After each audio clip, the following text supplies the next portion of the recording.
What's going on, everybody? Mark Marvel's here again, and we want to pick right up where we left, which was from chapter 3. We want to now move on to chapter 4.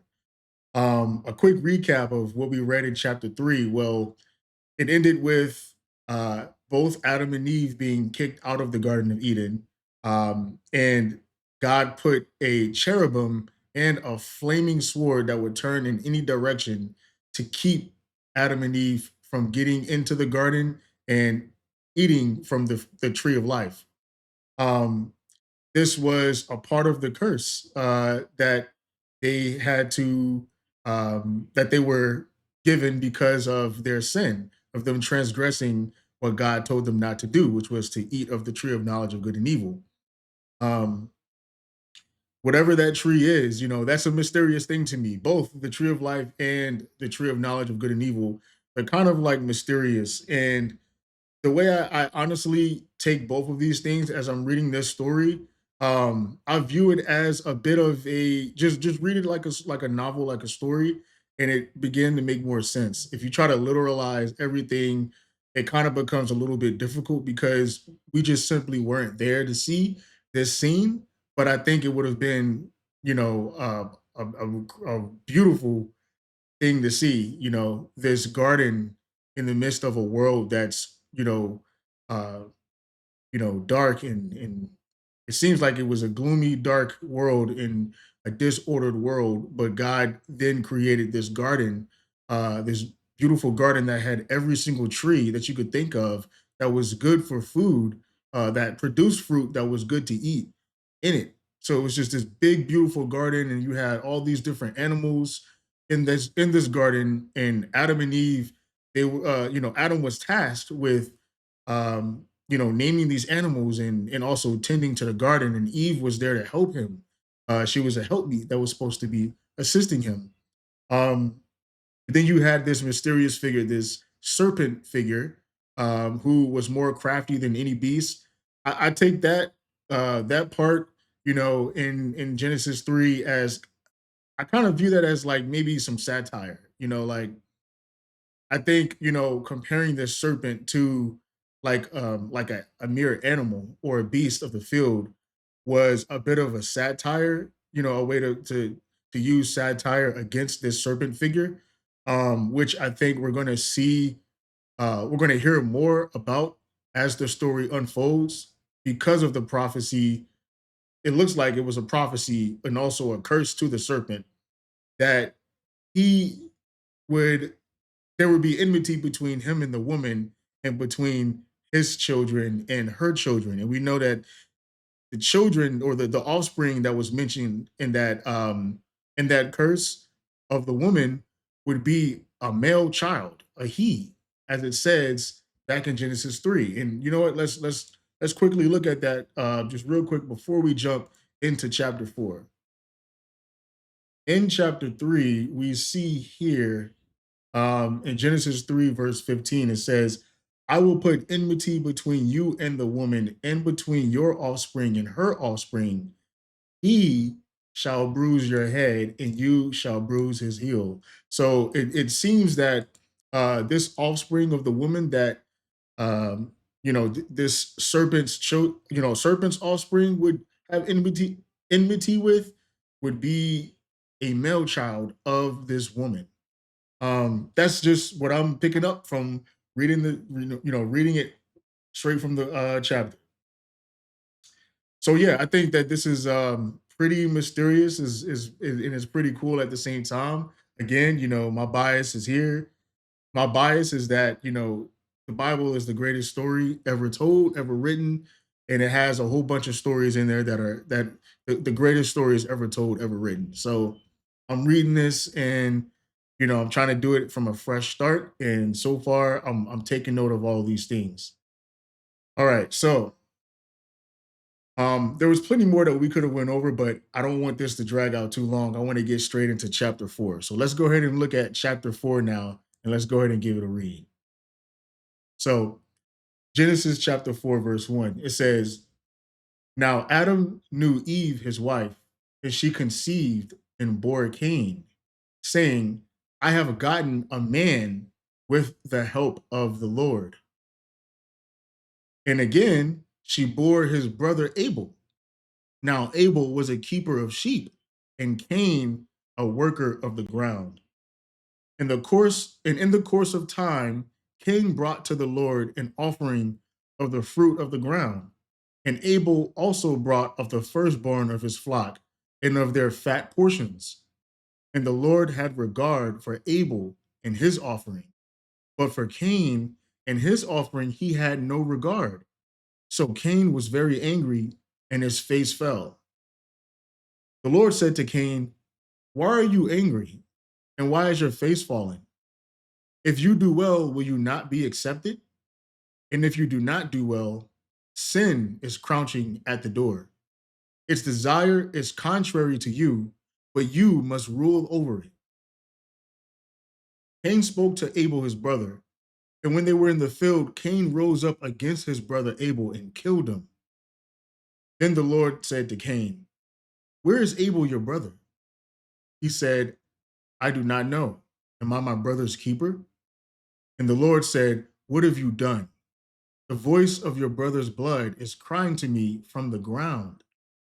And now you are cursed from the ground, which has opened its mouth to receive your brother's blood from your hand. When you work the ground, it shall no longer yield to you its strength. You shall be a fugitive and a wanderer on the earth." Cain said to the Lord, "My punishment is greater than I can bear. Behold, you have driven me today away from the ground, and from your face I shall be hidden. I shall be a fugitive and a wanderer on the earth, and whoever finds me will kill me." Then the Lord said to him, "Not so. If anyone kills Cain, vengeance shall be taken on him sevenfold." And the Lord put a mark on Cain, lest any who found him should attack him. Hmm. Then Cain went away from the presence of the Lord and settled in the land of Nod, east of Eden. Cain knew his wife, and she conceived and bore Enoch. When he built a city, he called the name of the city after the name of his son, Enoch. To Enoch was born Irad, and Irad fathered Mehujael, and Mehujael fathered Methushael, and Methushael fathered Lamech. And Lamech took two wives. The name of the one was Ada, and the name of the other Zillah. Ada bore Jabal. He was the father of those who dwell in tents and have livestock. His brother's name was Jubal, and he was the father of all those who play the lyre and pipe. Zillah also bore Tubal Cain. He was the forger of all instruments of bronze and iron. The sister of Tubal Cain was Naamah. Lamech said to his wives, "Ada and Zillah, hear my voice. You wives of Lamech, listen to what I say. I have killed a man for wounding me, a young man for striking me. If Cain's revenge is sevenfold, then Lamech's is 77-fold." And Adam knew his wife again, and she bore a son and called his name Seth. For she said, "God has appointed me another offspring instead of Abel, for Cain killed him." To Seth also a son was born, and he called his name Enosh. At that time, people began to call upon the name of the Lord. Wow. Okay. Man, this this chapter here, chapter 4, is it seems like it's speeding up. It's kicking things up a notch. Like there's so many different things that stood out to me in this chapter where I have questions. I don't even know where to begin. Let me see. So what I thought was kind of crazy right off the bat is remember that prophecy we saw, which was also a curse to the serpent. It was a prophecy that seems like a prophecy of blessing for the for Adam and Eve, but a curse for the serpent. That this offspring of the woman would have enmity between for have enmity for the serpent's children or child. We don't know if this is plural or if this is singular. Um, but look at what happens in the next chapter. The first thing, Adam knew his wife, knew Eve his wife, and she conceived and bore Cain. So she brought forth a child, but it was a male child. So it's like, wow, is this like the fulfilling of this prophecy right here? But then lo and behold, Cain turns out to be a murderer. So Cain actually doesn't seem to be the one that's going to bruise the head of the serpent. Um, right? It seems like, that was kind of like a I don't know what to call it. It was kind of like it was like a gotcha, kind of when I read this, because it was like, man, I thought Cain would be the one here that's fulfilling this prophecy, but he's not. He's a murderer. He looks like he's a sinner, and he was cursed. The ground was cursed for him, and the Lord said that he would be a vagabond on the earth and a wanderer, meaning he would have to wander all around the world to find, I guess, to find resources, because the ground would be cursed. Um, Towards him. It wouldn't yield any fruit for him. Um, and it looks like perhaps this is also a direct curse towards what Cain was doing. He brought forth an offering to the Lord, um, and it was of the fruit of the it was of the fruit of the earth, of the ground. But there's a slight little detail in here that I noticed. Look, when you look at verse 3, you look at verse 4. What was the difference between what Cain brought as an offering to the Lord versus what Abel brought as an offering to the Lord? Well, obviously, Cain brought fruits and Abel brought, actual animals. It looks like he brought, uh, you know, sheep or whatever, sheep or goats, whatever this was. He brought these animals forth as offerings to the Lord. But it says here in verse 4, Abel also brought of the firstborn of his flock and of their fat portions. Now, one thing I know is that the fat part and the firstborn was considered like the best portion. Okay, so Abel brought forth the best portions of what he had, of what he was over, right? He was a keeper of the sheep, and he brought forth these sheep, the best of his flock, as an offering unto the Lord. So that's respectable. But when you look at verse 3 for Cain, it just says he brought to the Lord an offering of the fruit of the ground. It didn't mention it being like, the first fruits or the best fruits. So this is probably what happened here. Is he probably just, rounded up some fruit that he saw that he didn't care about, and brought it as an offering to the Lord. He probably just, picked up some busted fruit or some things that had some blemishes or probably looked weird or it was unedible, and he probably just rounded them up and brought them as an offering to the Lord. And so obviously that offering would not get any regard or respect from God, right? Versus Cain giving the best he had unto the Lord.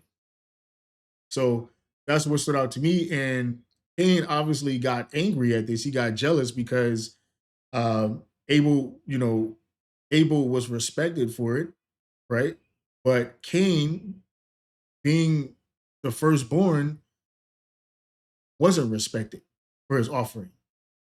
So he, grew envious, what it looks like, and he looks like he grew angry enough to kill his own brother, his own brother, what it seems like. So um let's see. One another thing that I thought was interesting was when he talked about sin, um, in verse 7. It says, "If you do well, will you not be accepted?" And he says, and if you do not do well, sin is crouching at the door. Its desire is contrary to you, but you must rule over it.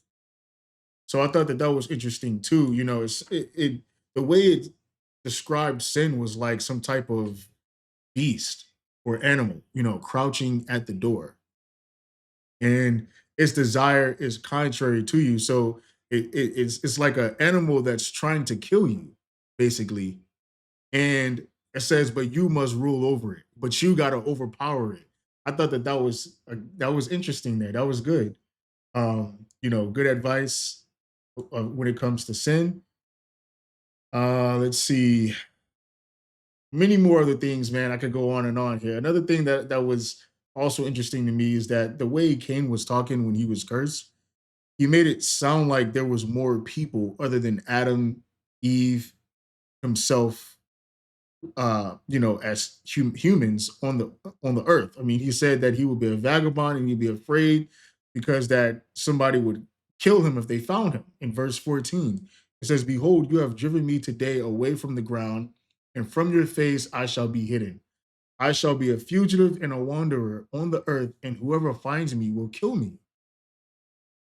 So very interesting. It sounds like there were more people than on the world. I'm sorry, on the earth, and Cain is now afraid that he will be sought out and killed. You know, so what's interesting to me is that we don't actually read about anybody else being on the earth other than Adam, Eve, and their, you know, their newborn sons, you know, Cain and Abel. So who are these other people? That's very, very questionable. Um, Another thing is verse 17. It says Cain knew his wife and she conceived and bore Enoch. So again, where did Cain's wife come from? We don't see anything in this chapter that indicated, or in the chapter before that indicated, that there were other human beings on the earth. So that's questionable. You know, what is that? Where does this mean? Could this be other people that God created and, you know, he just didn't have it written in scripture? Could it be that, you know, it was um maybe Adam and Eve had more children, and you know they spread out and went into different places of of the earth, and you know Cain was afraid that maybe his siblings would find him and kill him. These are questions that are coming to mind, you know, as I'm looking through this chapter. Then we read about another murderer. We read about Lamech. Lamech looks like he killed someone as well. Um,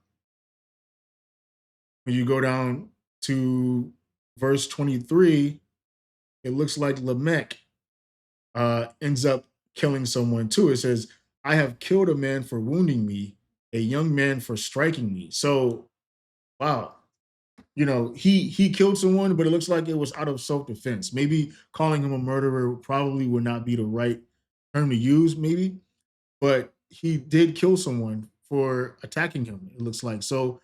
There's another person somewhere attacking him. Where are these people coming from? It's a question that you know that I have. Um, Very interesting chapter, very mysterious chapter, I would say. Like, where did these people come from? I'm going to be researching and studying and looking for answers to answer those questions. But yeah, good chapter.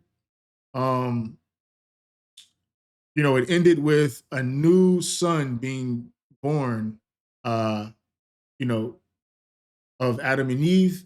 And, you know, what I thought was interesting is that Eve said, you know, God has appointed for me another offspring instead of Abel. So perhaps, right, the way that this is worded, you know, another offspring instead of Abel, perhaps Abel was the promised child who was supposed to bruise the head of the serpent, you know, but unfortunately, Cain killed him.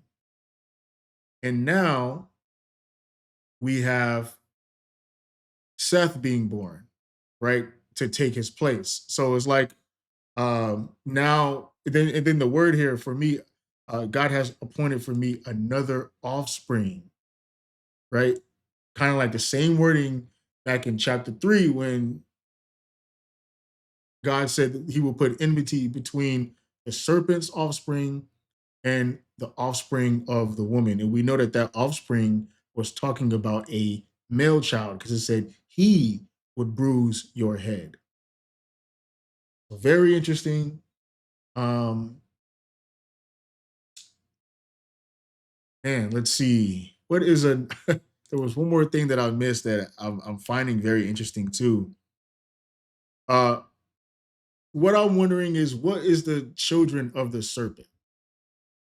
Is this talking about more snakes? You know, humanity would fight against actual snakes, or is this talking about something else, something deeper? Again, I don't think that the serpent in Genesis chapter 3 that we were introduced to is like just a actual snake. It doesn't seem like it. It seems like he was more than that. Number one, a snake slithers on the ground, but this serpent in chapter 3, Genesis chapter 3, he seems to have had legs before the curse was given that he would be on his belly. Um, Seems that he ate other things other than dust. Um, and also he was very, very, it says that he was crafty or cunning. So he was very wise, very slick, very smart. This doesn't sound like a typical snake, like an animal. So I think that this could be a spiritual being or like a celestial being, the same way a cherubim was. We saw that a cherubim was a celestial being. Um, Whatever that is, right? So who knows what could be the children of the serpent here? Um, and what I thought was interesting is that in verse 7, when it talked about sin, it spoke of sin like some type of beast figure or animal type figure. I mean, because it says sin is crouching at the door. Its desire is contrary to you, but you must rule over it. So could the offspring in this scenario, could the offspring, right, in that in Genesis chapter 3 be referring to sin as, the child of Satan, or, could that be referring to sin?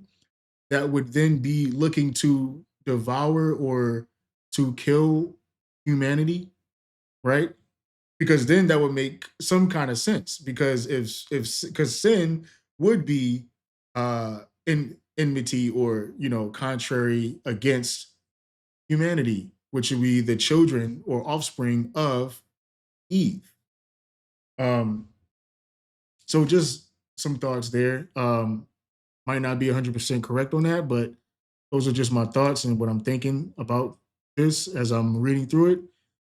But yeah, this was a really good chapter. I know I kind of rambled a lot, but hopefully this was edifying for you guys. And yeah, we'll be right back at it tomorrow to pick up from chapter 4. We'll jump right into chapter 5. All right. So thank you guys for tuning in. And again, if you're not doing the Read Your Bible challenge, I challenge you to participate. Read a chapter of the Bible a day, a chapter of the Bible a day, and just ponder on it throughout the day. Um, I think this has been great so far. It's only been 4 chapters, so but yeah, hope to see you guys next time, and thank you for tuning in. I'm out. Peace.